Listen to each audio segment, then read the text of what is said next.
Hello everyone, my name is Laura and you're watching the Be and Bird 2 channel where we talk about testimonies and the goodness of God. Today I have another car story. This one is also about the Camaro that I talked about a couple days ago that had the 360 spin out on the expressway. But this story shows the hand of God through the beginning and end of owning that vehicle. And I want to start with when I was in high school, around 16 years old. I was really interested in cars and I began riding my bike to various car lots, looking at what they had available, and I just found it fascinating. So I would spend my free time as a kid just riding my bikes to the different lots. And I was always trying to think about what kind of car I would want, which one would I buy, and if I could buy anything, which one would it be? And so I had, the car that was like the practical fit for me, and then I also had the dream car, right?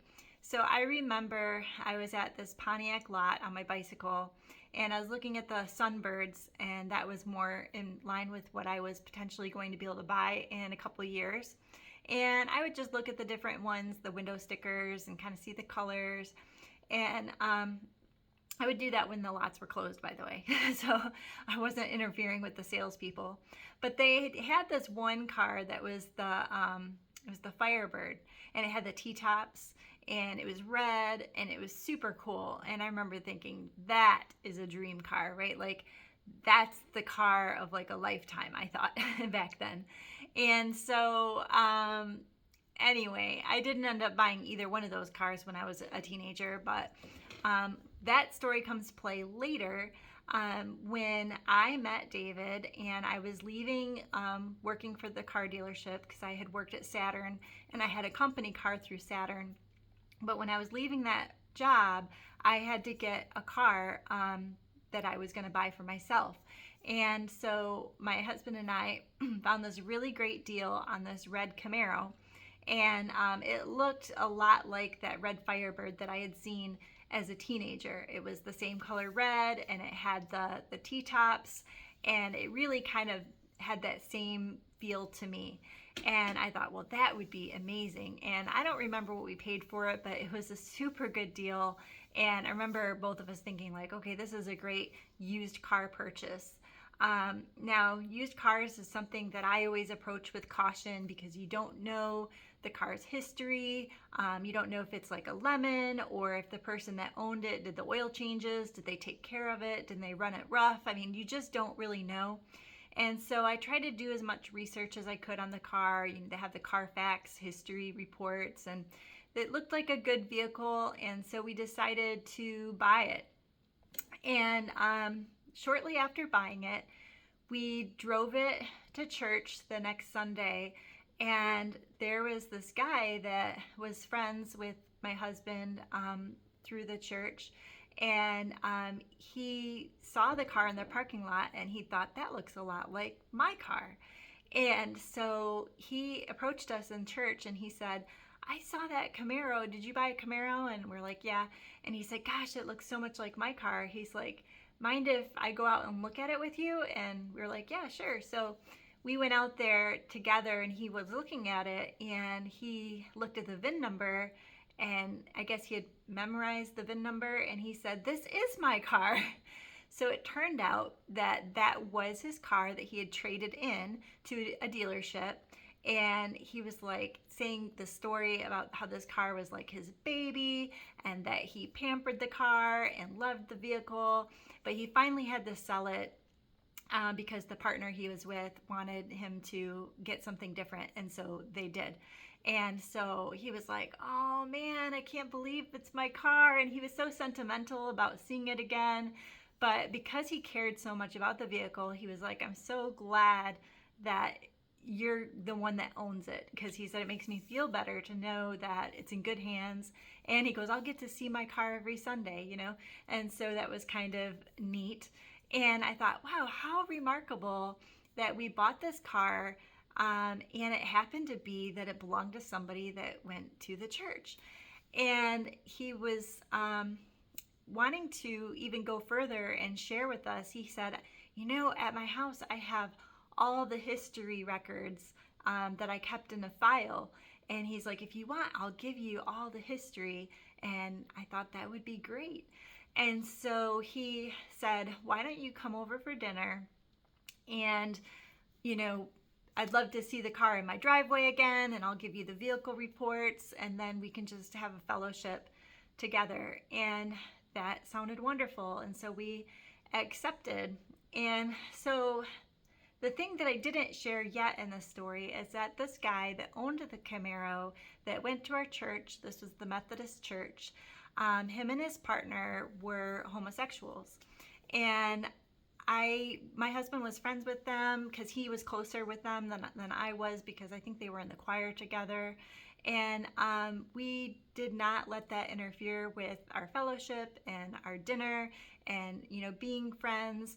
And we went over to their house and we shared a meal together, and we did have a good fellowship. And it was an opportunity for David and I. We shared our testimony.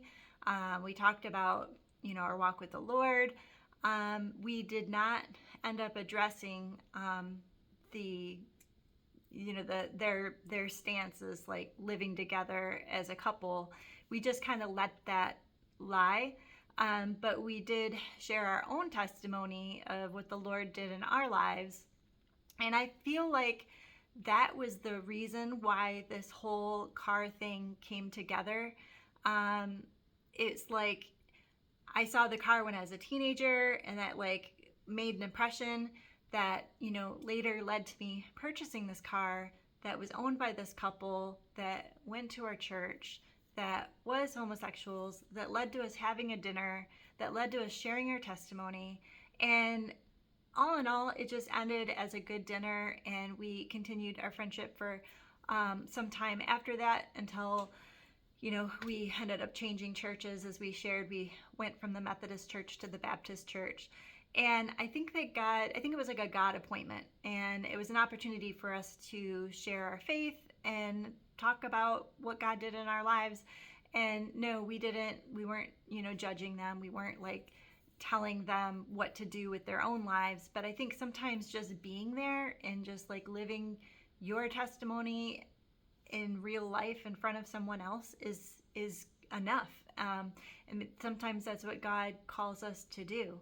And even more so in that story, when we were done owning the car, we went to sell it, and I listed it in an advertisement, I think on Auto Trader or something like that. And there was a guy from out of state that was interested in buying it.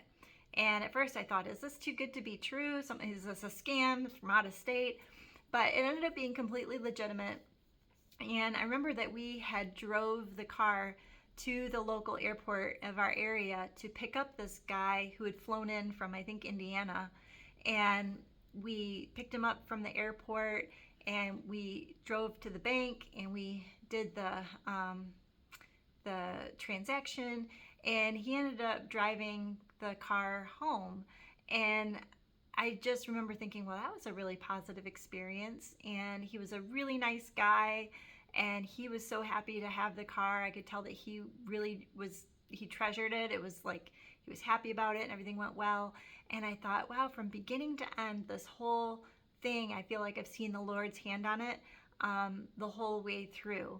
And I felt like God arranged that whole situation for me to meet those people at those times, like both the person that we sold it to, we were able to talk to, and then of course the guy at our church. And you know, the way that we were able to be a friend and show the love of Christ to someone.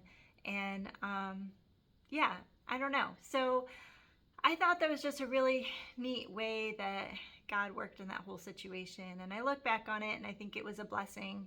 I got to enjoy my dream car for a couple of years, and because it was used, it didn't break the bank, and I ended up selling it and getting a good price for it. So in the end, it was all in all a great deal. And even when I did drive it, I chose two incidences on the expressway.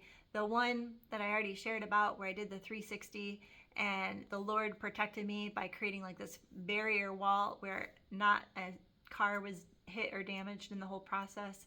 And then there was another time I was driving that car in the snow, It was Michigan, and there was a huge snowstorm. It came on suddenly, one of those kinds where you go to work and there's no snow, and then by the time I was leaving work, there was already 6 inches on the ground, and it was still falling heavily. And here I was trying to drive this Camaro on the expressway, and the trucks had not yet cleared the roads, and so the expressway had these ruts of car tires. And I merged onto the expressway, and I wanted to get into the middle lane so that I wouldn't be in the way of merging traffic on my way home. And so I stayed in the middle lane for most of the trip home, and then I knew I had to get over to the right lane so that I could exit at my approaching exit. And when I tried to get over, the rut in between the 2 lanes was so thick that it caught the tires, and I lost control of the car. And the Camaro actually went all the way up. You know, on the expressway they have those like hillsides that are kind of built up like berms. Well, the Camaro went all the way up the berm, almost hit the fence, which was on the service drive, but didn't hit the fence. And then I turned, and then I came all the way down the embankment, and I got right back on the road the right way, and I didn't hit anything. There was no cars on the road because it was a snowstorm, and I was able to right the vehicle, and it was almost as if nothing had ever happened. But it was amazing that I thought, oh my gosh, God's protection is with me, because it just felt like a nightmare as I'm like going up this hill and then coming down this hill. And then later on, when I was driving the next day on that stretch of road with better weather, I noticed that if I had not come down on that exact spot, there was this place where they have the bridges over the expressway, and they have like kind of like a retaining wall, where if I had come down that hill and hit the retaining wall, it would have been like boom, straight down, and I would have totaled my vehicle. But thankfully, I came down in a safe place where I was able to ride right down the hill and onto the road and right into the lane where I was supposed to go to continue my journey home. And it was one of those times where I just had to be like, oh my gosh, God, thank you so much for being with me. Thank you for protecting me in this, what could have been a disaster, could have been an accident, horrendous snowstorm, and the Lord was with me. And yeah, and so anyway, it makes it sound like I'm a horrible driver. I'm actually not a horrible driver. I'm a very cautious driver. But God was with me in those 2 incidences with that Camaro, and it was a blessing to sell it to such a wonderful person in the end, who was able to also enjoy the car. And so, yeah, I guess, what am I trying to say today? I think that we want to live our testimony. And I was saying before in the other message that we need to warn people, and that's true, we do. But sometimes just living our lives and having the Lord living in us and being around people, that is enough a lot of times. We are a living testimony, and we carry the light of Christ in us. And so sometimes, it's just a matter of loving people and being there for them, and like showing the love of Christ, and he comes through, your eyes and your mouth as you live your life. And yeah, I mean, of course you have to use wisdom, and sometimes it's appropriate to say more, sometimes it's not, and just pray for the wisdom to discern the difference.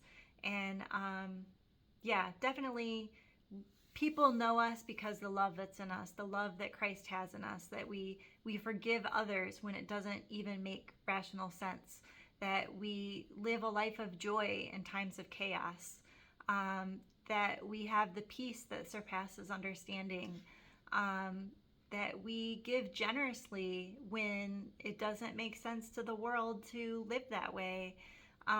There's other ways that we show the generosity and love and peace of Jesus Christ in our life. And so just want to make sure that I was well-rounded in that approach, that, we definitely need to be loving people. And sometimes God will arrange those God appointments for us and put people in our life at just the right time for us to say just the right thing. I've had people come up to me before and just say, like, I felt drawn to talk to you, and it's just like, wow, God just brought that person in at that right time to have that conversation and to say that thing, and just pray that the Lord will give you the right words at that time to speak the thing that you need to speak. So have courage, be courageous, and that the Lord is with you. And yeah, just know that He works all things for the good of those who love Him. And that means little things like car purchases and daily interactions and friendships that we have all around us. So thank you. Bye-bye.